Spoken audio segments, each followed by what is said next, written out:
ఇంత స్థలం ఆట స్థలం ఉంటేనే మనం పర్మిషన్ ఉంటుందా లేదా అన్న విషయాన్ని ప్రభుత్వం నిర్వచించిందే అని అడుగుతా ఉన్నా. నిబంధన ప్రకారంగా ఎంత ఫీజు తీసుకుంటున్నారో ప్రైవేట్ స్కూళ్ళల్లో కాలేజీల్లో అనేటువంటి ప్రకటించాల్సిన అవసరం, వాళ్ళ బయట బోర్డు పెట్టాల్సిన అవసరం ఉందా లేదా అని ప్రశ్నిస్తా ఉన్నాను అధ్యక్ష. అంతేకాకుండా ఈ పుస్తకాల కోసం స్పెషల్ ఫీజులు, లైబ్రరీ ఫీజులు, ల్యాబ్ ఫీజులు, యూనిఫామ్ ఫీజులు ఇవన్నీ కూడా అనుమతులు ప్రభుత్వం నుంచి అనుమతులు తీసుకోవాల్సిన అవసరం ఉందా లేదా అని నేను మంత్రి గారిని అడుగుతా ఉన్నాను అధ్యక్ష.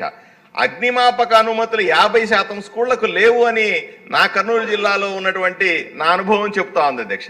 మరి వీళ్ళకు ఎందుకు రెన్యువల్ చేస్తా ఉన్నారు? రెన్యువల్ చేసే సందర్భంలో వీటిని కఠినంగా చూస్తారా లేదా అని నేను అడుగుతా ఉన్నాను అధ్యక్ష.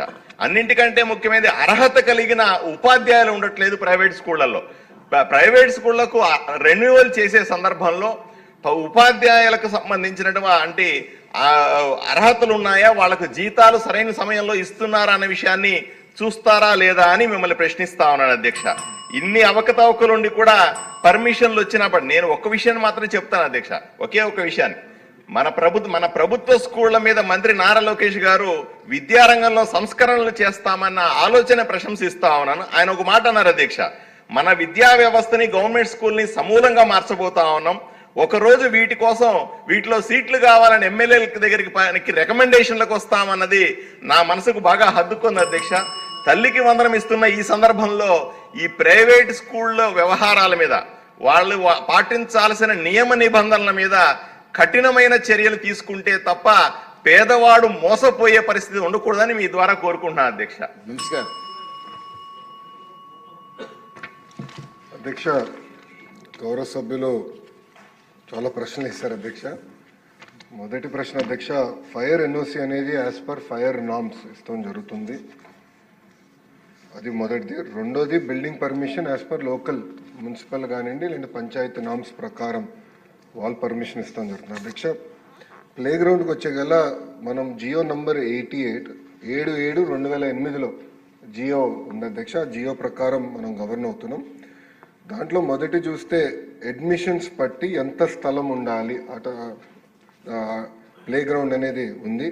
అది కాకుండా ఇండోర్ స్పోర్ట్స్ హాల్ కూడా ఏర్పాటు చేసడానికి ఈ జియో ఇస్తుంది. దాంతోపాటు ఒకవేళ ఈ రెండు లేకపోతే మున్సిపల్ కార్పొరేషన్లో ఉన్న మున్సిపల్ గ్రౌండ్స్తో టైఅప్ అవ్వచ్చు అని ఉంది. అది కూడా లేకపోతే వేరే స్కూల్ ప్లే గ్రౌండ్స్తో టైఅప్ అవ్వచ్చు అని కూడా ఉంది. ఇట్లా ఏంటంటే 2008లో ఈ విసులుబాట ప్రైవేట్ పాఠశాలలకి ఆనాటి ప్రభుత్వం అంటే కాంగ్రెస్ ప్రభుత్వం అవకాశం కల్పించింది. ఇప్పుడు మన ప్రభుత్వం వచ్చిన తర్వాత ఈ ఏదైతే పర్మిషన్స్ వ్యవహారం ఉందో మీరు అన్నట్టు దాంట్లో కొన్ని లోటుపాట్లు ఉన్నాయని నా దృష్టికి తీసుకొస్తాం జరిగింది. అది కూడా నేను స్కూల్ ఎడ్యుకేషన్లో ప్రధానంగా 10th వరకు ఒకరుంటే ఇంటర్మీడియట్ ఇంకో కమిషనర్ గారు ఉన్నారు, ఇద్దరికి నేను చెప్పింది ఇది ఆన్లైన్ చేద్దాం, ట్రాన్స్పరెంట్ క్లియర్ మెకానిజం ఏర్పాటు చేద్దాం, తద్వారా అసలు ఏం జరుగుతుందో మనకు కూడా అవగాహన ఉండాలని నేను చెప్తాం జరిగింది. దాంతోపాటు మీరు చూస్తే ఎన్సీసీ వచ్చే గల నేను కేంద్రంలో ఉన్న రక్షా మంత్రి రాజ్నాథ్ సింగ్ గారిని ప్రత్యేకంగా కలిసి ఒక డైరెక్టరేట్ ఇక్కడ ఏర్పాటు చేయండి, ఎందుకంటే డైరెక్టరేట్ ఇక్కడ ఉంటే ఎన్సీసీని పెద్ద ఎత్తున నేను ప్రోత్సహించగలుగుతానని ఆయన కోరుతాం జరిగింది. ఆయన అనుకూలంగా కూడా స్పందించారు. ఇది ఈ ప్రకారం మనం ఇప్పటి వరకు గవర్న్ అవుతా వచ్చామండి. ఏమైనా మార్పులు చేర్పులు చేయాలంటే ఈ జియో నంబర్ 88కి సవరణలు తీసుకురావాలి.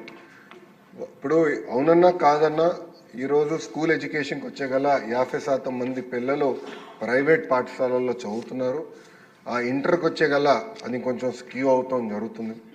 దానికి ముందర నా ఆలోచన ఏంటంటే ముందర ప్రభుత్వ పాఠశాలను బలోపేతం చేయాలి, ప్రభుత్వంలో జూనియర్ కళాశాలని బలోపేతం చేసి వాళ్ళకి పోటీ పడాల లక్ష్యంతో మనం కొన్ని అనేక సంస్కరణలు తీసుకొచ్చాం. దాంట్లో భాగంగా కొన్ని చట్టాలు కూడా చేస్తాం జరుగుతుంది.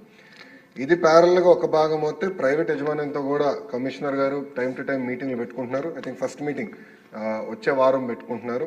పెట్టుకుని ఇవన్నీ కూడా వాళ్ళ దృష్టికి తీసుకెళ్ళి ఎట్లయితే మీరు అన్నట్టు ఫిజికల్ ఎడ్యుకేషన్ కూడా కీలకమైన పాత్ర ఉంటుంది ఒక చైల్డ్ని మోల్డ్ చేసే దాంట్లో. సో కంపల్సరీగా ఏదైతే నిబంధనలు ఉన్నాయో అవి పాటించాలి. అప్రోప్రియేట్ స్టాఫింగ్ ఏర్పాటు చేయాలని చాలా స్పష్టంగా చెప్తాం జరుగుతుంది. ఇంతేకాకుండా లాస్ట్ పాయింట్ మీరు చెప్పింది, ఇప్పుడు జీతాలు సకాలంగా చెల్లిస్తున్నారా, ఎంతమంది ప్రైవేట్